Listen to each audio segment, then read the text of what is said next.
അല്ലാഹുവിന്റെ റസൂൽ സല്ലല്ലാഹു അലൈഹി വസല്ലമ തങ്ങളുടെ മുമ്പിലേക്ക് ഒരു സ്വഹാബി വന്നിട്ട് ചോദിക്കുകയാണ്, യാ റസൂലല്ലാഹ്, അഹഖുൻ നാസി യാ റസൂലല്ലാഹ്, അല്ലാഹുവിന്റെ റസൂലേ, ഞാൻ ഏറ്റവും കൂടുതൽ ബാധ്യതയുള്ളവർ ആരോടാണ്?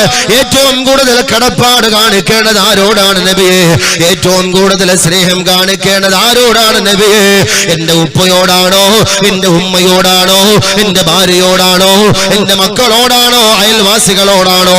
പടച്ചവനായ തമ്പുരാനെ സാക്ഷി നിർത്തിക്കൊണ്ട് അല്ലാഹുവിന്റെ റസൂൽ ആ സ്വഹാബിക്ക് പറഞ്ഞു കൊടുക്കുകയാണ്, ഉമ്മുകാ, നിന്റെ ഉമ്മയോടാണ്. വീണ്ടും ആ ചെറുപ്പക്കാരൻ ചോദിക്കുകയാണ്, സുമ്മമൻ, അല്ലാഹുവിന്റെ റസൂലേ, അത് കഴിഞ്ഞാൽ പിന്നെ ആരോടാണ് ഞാൻ കടപ്പാടുകൾ കൂടുതൽ കാണിക്കേണ്ടതോ? വീണ്ടും നബി തങ്ങൾ പറഞ്ഞു കൊടുക്കുന്നു, ഉമ്മുകാ. വീണ്ടും ആ സ്വഹാബി ആവർത്തിച്ച് ചോദിക്കുന്നു, സുമ്മമൻ, പിന്നെ ആരോടാണ് നബിയേ? അല്ലാഹുവിന്റെ റസൂൽ മൂന്നാമതും മറുപടി പറഞ്ഞു കൊടുക്കുന്നു, ഉമ്മുകാ, നിന്റെ ഉമ്മയോടാണ്. പ്രിയപ്പെട്ട സഹോദരങ്ങളെ, വീണ്ടും ആവർത്തിച്ച് ചോദിക്കുന്നു, സുമ്മമൻ. ആ ചെറുപ്പക്കാരനോട് നാലാമത് നബി തങ്ങൾ മറുപടി പറഞ്ഞു കൊടുക്കുന്നു, വഅബൂകാ,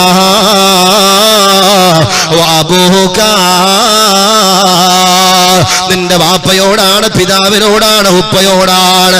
അതേ സഹോദരങ്ങളെ, 3 സ്ഥാനമാണ് ഉമ്മാക്ക് പടച്ചവനായ തമ്പുരാൻ കൊടുത്തത്. അല്ലാഹുവിന്റെ റസൂൽ ഒരു ആണിനേക്കാളും 3 പദവികളാണ് കൂടുതൽ കൊടുത്തത്.